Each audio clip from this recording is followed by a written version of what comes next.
अकबर के प्रश्नों और बीरबल के जवाबों से जुड़े किस्से काफी प्रचलित हैं। कहते हैं कि बीरबल बहुत बुद्धिमान थे। अकबर के सवालों के सटीक जवाब बीरबल के पास होते थे। आइए पढ़ते हैं इन दोनों का ऐसा ही एक रोचक किस्सा, जिसमें अकबर ने बीरबल से ईश्वर से जुड़े 3 प्रश्न पूछे थे। वो 3 प्रश्न थे। 1. ईश्वर कहाँ रहता है? 2. ईश्वर कैसे मिलता है? 3. ईश्वर करता क्या है?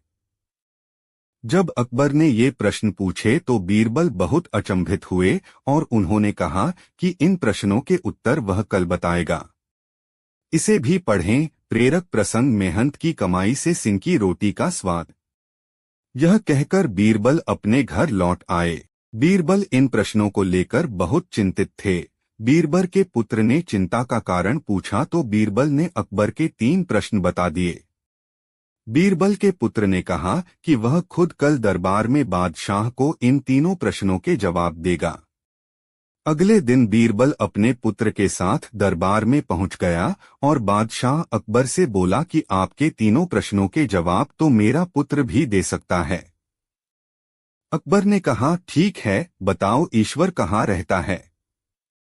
इसे भी पढ़ें। प्रेरक प्रसंग, कोई भी काम छोटा नहीं होता। इस प्रश्न के जवाब के लिए बीरबल के पुत्र ने दूध मंगाया, जिसमें चीनी मिली हुई थी। उसने वह दूध अकबर को दिया और कहा, चखकर बताइए दूध कैसा है। अकबर ने चखकर बताया कि दूध मीठा है। तब बीरबल के पुत्र ने कहा, इसमें चीनी दिख रही है? अकबर ने कहा, नहीं, इसमें चीनी तो नहीं दिख रही है, वह तो दूध में घुल गई है।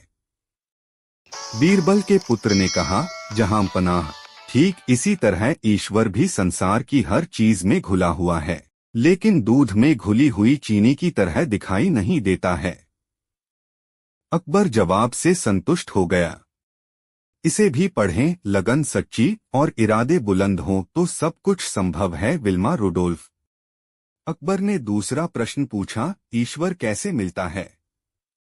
इस प्रश्न का जवाब देने के लिए बीरबल के पुत्र ने दही मंगवाया। बीरबल के पुत्र ने अकबर को दही देते हुए कहा, जहां पनाह, इसमें मक्खन दिखाई दे रहा है। अकबर ने कहा, दही में मक्खन तो है, लेकिन दही मथने पर ही मक्खन दिखाई देगा। बीरबल के पुत्र ने कहा, जी जहां पनाह, ठीक इसी प्रकार ईश्वर भी मन का मंथन करने पर ही मिल सकते हैं। इसे भी पढ़ें। तृष्णित अरोमा, असफलता की सीढ़ी से सफलता के शिखर तक की कहानी। अकबर इस जवाब से भी संतुष्ट हो गया। अकबर ने तीसरा प्रश्न पूछा, ईश्वर करता क्या है? बीरबल के पुत्र ने कहा, जहां पनाह, इस प्रश्न के जवाब के लिए आपको मुझे गुरु मानना होगा। अकबर ने कहा, ठीक है, अब से तुम मेरे गुरु और मैं तुम्हारा शिष्य। बीरबल के पुत्र ने कहा, गुरु हमेशा ऊंचे स्थान पर बैठता है और शिष्य हमेशा नीचे बैठता है।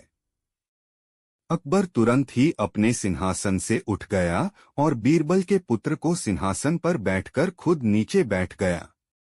सिंहासन पर बैठते ही बीरबल के पुत्र ने कहा, जहां पनाह, यही आपके तीसरे प्रश्न का जवाब है।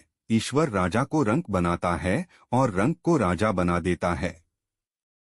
अकबर इस जवाब से भी संतुष्ट हो गया। कहानी नंबर 1। दिन बीरबल दरबार में देर से पहुंचे। जब बादशाह ने देरी का कारण पूछा तो उन्होंने बताया, मैं क्या करता हुजूर, मेरे बच्चे आज जोर जोर से रोकर कहने लगे कि दरबार में न जाऊं। किसी तरह उन्हें बहुत मुश्किल से समझा पाया कि मेरा दरबार में हाजिर होना कितना जरूरी है। इसी में मुझे काफी समय लग गया और इसलिए मुझे आने में देर हो गई। बादशाह को लगा कि बीरबल बहानेबाजी कर रहे हैं।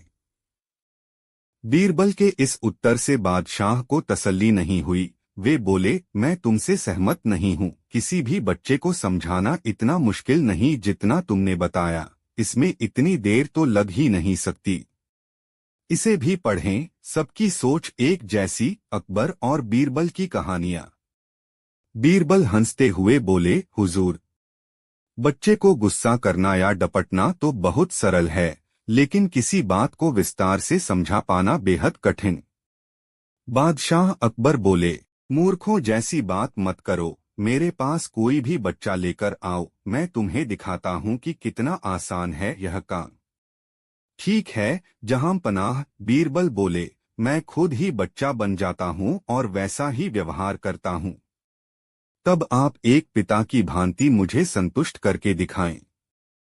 फिर बीरबल ने छोटे बच्चे की तरह बर्ताव करना शुरू कर दिया। उन्होंने तरह तरह के मुंह बनाकर बादशाह अकबर को चिढ़ाया और किसी छोटे बच्चे की तरह दरबार में यहाँ वहाँ उछलने कूदने लगे।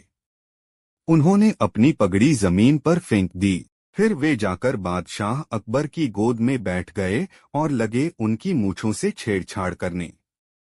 इसे भी पढ़ें, 3 प्रश्नों के उत्तर, अकबर बीरबल की कहानियां। बादशाह कहते ही रह गए, नहीं नहीं मेरे बच्चे, ऐसा मत करो, तुम तो अच्छे बच्चे हो न। सुनकर बीरबल ने जोर जोर से चिल्लाना शुरू कर दिया। तब बादशाह अकबर ने कुछ मिठाइयां लाने का आदेश दिया, लेकिन बीरबल जोर जोर से चिल्लाते ही रहे। अब बादशाह परेशान हो गए, लेकिन उन्होंने धैर्य बनाए रखा। वह बोले, बेटा, खिलौनों से खेलोगे? देखो कितने सुंदर खिलौने हैं। बीरबल रोता हुआ बोला, नहीं, मैं तो गन्ना खाऊंगा। बादशाह अकबर मुस्कुराए और गन्ना लाने का आदेश दिया। थोड़ी ही देर में एक सैनिक कुछ गन्ने लेकर आ गया, लेकिन बीरबल का रोना नहीं थमा। वे बोले, मुझे बड़ा गन्ना नहीं चाहिए, छोटे छोटे टुकड़े में कटा गन्ना दो। इसे भी पढ़ें, कैसे खोज सकते हैं आप अपने सभी समस्याओं का समाधान। प्रेरक प्रसंग। बादशाह अकबर ने एक सैनिक को बुलाकर कहा कि वह एक गन्ने के छोटे छोटे टुकड़े कर दे। यह देखकर बीरबल और जोर से रोते हुए बोले, नहीं, सैनिक गन्ना नहीं काटेगा, आप खुद काटें इसे। अब बादशाह का मिजाज बिगड़ गया, लेकिन उनके पास गन्ना काटने के अलावा और कोई चारा न था। और करते भी क्या, खुद अपने ही बिछाए जाल में फंस गए थे वह। गन्ने के टुकड़े करने के बाद उन्हें बीरबल के सामने रखते हुए बोले, अकबर, लो इसे खा लो बेटा। अब बीरबल ने बच्चे की भांति मचलते हुए कहा, नहीं, मैं तो पूरा गन्ना ही खाऊंगा। बादशाह ने एक साबुत गन्ना उठाया और बीरबल को देते हुए बोले, लो पूरा गन्ना और रोना बंद करो। लेकिन बीरबल रोता हुआ ही बोला, नहीं, मुझे तो इन छोटे टुकड़ों से ही साबुत गन्ना बनाकर दो। कैसी अजब बात करते हो तुम, यह भला कैसे संभव है? बादशाह के स्वर में क्रोध भरा था। लेकिन बीरबल रोते ही रहे। बादशाह का धैर्य जवाब दे गया, बोले, यदि तुमने रोना बंद नहीं किया तो मार पड़ेगी। अब बच्चे का अभिनय करता बीरबल उठ खड़ा हुआ और हंसता हुआ बोला, नहीं नहीं, मुझे मत मारो हुजूर। अब आपको पता चला कि बच्चे की बेतुकी जिदों को शांत करना कितना मुश्किल काम है। बीरबल की बात से सहमत थे अकबर। बोले, हाँ ठीक कहते हो, रोते चिल्लाते जिद पर अड़े बच्चे को समझाना बच्चों का खेल नहीं।